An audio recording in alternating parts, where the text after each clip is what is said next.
श्रीसूक्त हरि ओं हिरण्यवर्णां हरिणीं सुवर्णरजतस्रजां चन्द्रां हिरण्मयीं लक्ष्मीं जातवेदो म आवह ताम् आवह जातवेदो लक्ष्मीमनपगामिनीं यस्यां हिरण्यं विन्देयं कामश्वपुरुषानहम् अश्वपूर्वां रथमत्यां हस्तिनादप्रबोधिनीं श्रियं देवीमुपहवये शिर्मा देवी जुषतां कां सुस्मिता हिरण्यप्राकाराम् आर्द्रां ज्वलन्ति तृप्तां तर्पयन्तीं पद्मे स्थितां पद्मवर्णां तामिहोपहवये श्रियं चन्द्राप्रभासां यशसा ज्वलन्ति श्रियं लोके देवजुष्टामुदारां तां पद्मिनीं शरणं प्रपद्ये अलक्ष्मीर्मे नश्यतां त्वां ऋणे आदित्यवर्णे तपसोऽधिजातो वनस्पतिस्थो वृक्षोत बिल्वः तस्य फलानि तपसा नुदन्तु मायान्तरायाच्च बाह्या अलक्ष्मीः उपैतु मां देवसखः कीर्तिश्च मणिना सह प्रादुर्भूतोऽस्मि राष्ट्रेऽस्मिन् कीर्तिमृद्धिं ददातु मे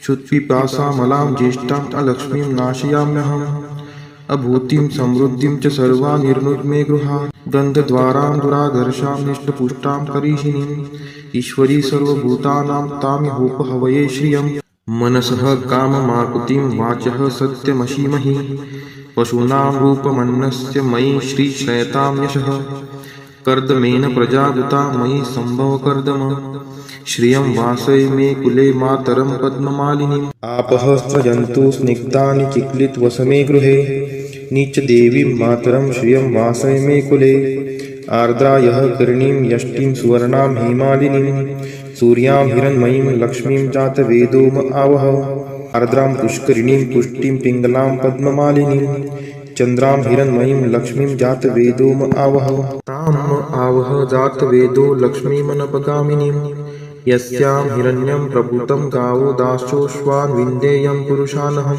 यः शुचिः प्रयतो भूत्वा जुहुयादाज्यमन्वहं सूक्तं पञ्चदशर्चं च श्रीकामः सततं जपेत् फलश्रुति पद्मानने पद्मपुरु पद्माक्षि पद्मसंभवे तन्मे भजसि पद्माक्षि येन सौख्यमलभाम्यहम् अश्वदायै गोदायै धनदायै महाधने धनं मे लभतां देवी सर्वकामान् च देहि मे पद्मानने पद्मविपद्मपत्रे पद्मप्रिये पद्मदलायताक्षी विश्वप्रिये विष्णुनोनुकुले त्वत्पाद पद्ममयी सन्निधत्स्व पुत्रं पौत्रं धनं धान्यं हस्त्यश्वादिगवे रथं प्रजानां भवसि माता आयुष्मन्तं करोतु मे धनम् अग्निर्धनं वायुर्धनं सूर्यो धनं वसुः धनम् इन्द्रो बृहस्पतिर्वरुणं धनम् अस्तु मे वैनतेय सोमं पिबतु रुद्रः सोमं धनस्य सोमिनो मह्यं ददातु सोमिनः न क्रोधो न च मात्सर्यं न लोभो नाशुभा मतिः भवन्ति कृतपुण्यानां भक्तानां श्रीसूक्तं जपेत् सरसीजनीलये सरोजहस्ते धवलतरांशुकगन्धमाल्यशोभे भगवती हरिवल्लभे मनोज्ञे त्रिभुवनभूतिकरी प्रसीद मह्यं विष्णुपतिं क्षमां देवीं माधवीं माधवप्रियां लक्ष्मीं प्रियसखीं देवी नामाम्यच्युतवल्लभां महालक्ष्मी च विद्महे विष्णुपत्नी च धीमहि तन्नो लक्ष्मीः प्रचोदयात् श्रीवर्चस्वम् आयुष्यम् आरोग्यमाविधात् शोभमानं महीयते धान्यं धनं पशुं बहुपुत्रलाभं शतसंवत्सरं दीर्घमायुः इति श्रीसूक्तम् वेङ्कटेशो वासुदेव प्रद्युम्नोमितविक्रम सङ्कर्षणो अनिरुद्धश्च शेषाद्रिपतिरेव च जनार्दन पद्मनाभो वेङ्कटाचलवासनः सृष्टिकर्ता जगन्नाथो माधवो भक्तवत्सल गोविन्दो गोपति कृष्णकेशवो गरुडध्वज वराहो वामनश्चैव नारायण अधोक्षज श्रीधर पुण्डरीकाक्ष सर्वदेवस्तुतो हरि श्रीनृसिंहो महासिंह सूत्रकार पुरातन रमानाथो महीभर्ता मधुर पुरुषोत्तम सोडपुत्रप्रिय शान्तो ब्रह्मादीनां वरप्रद श्रीनिधि सर्वभूतानां भयकृद्भयनाशनः श्रीरामो रामभद्रश्च भवबन्धैकमोचकः भूतावासो गिरावास श्रीनिवास श्रियपतिः अच्युतानन्दगोविन्दो विष्णुर्वेङ्कटनायकः सर्वदेवैकशरणं सर्वदेवैकदैवतं समस्तदेवकवचं सर्वदेवशिखामणि इतीदं कीर्तितं यस्य विष्णोरमिततेजसः त्रिकाले यः पठेत् नित्यं पापं तस्य न विद्यते। राजद्वारे पठेत् घोरे संग्रामे रिपुसङ्कटे। भूतसर्पपिशाचादि भयं नास्ति कदाचन। अपुत्रो लभते पुत्रान् निर्धनो धनवान् भवेत्। रोगार्तो मुच्यते रोगात् बद्धो मुच्येत बन्धनात्। यद्यदिष्टितमं लोके तत्तत् प्राप्नोत्य संशयः। ऐश्वर्यराजसम्मानं भक्तिमुक्तिफलप्रदं। विष्णोर्लोकैकसोपानं सर्वदुःखैकनाशनं। सर्वैश्वर्यप्रदं नृणां सर्वमङ्गलकारकं। मायावी परमानन्दं त्यक्त्वा व्यङ्कटमुत्तमं। स्वामी पुष्करिणीतीरे रमया सह मोदते। कल्याणाद्भुतगात्राय कामितार्थप्रदायिने श्रीमद्वेङ्कटनाथाय श्रीनिवासाय ते नमः। वेङ्कटाद्रिसमं स्थानं ब्रह्माण्डे नास्ति किञ्चन।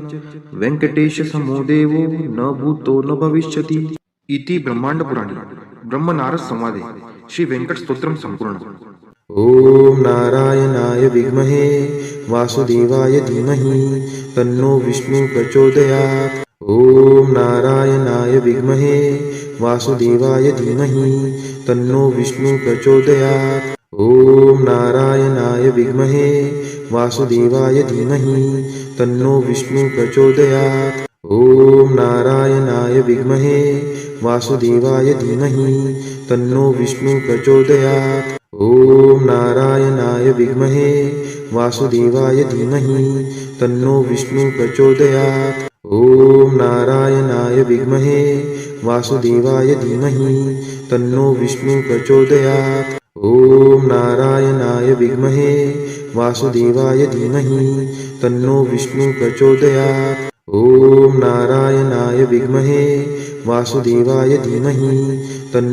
नारायणाय विद्महे वासुदेवाय धीमहि तन्नो विष्णु प्रचोदयात्। ॐ नारायणाय विद्महे वासुदेवाय धीमहि तन्नो विष्णु प्रचोदयात्। ॐ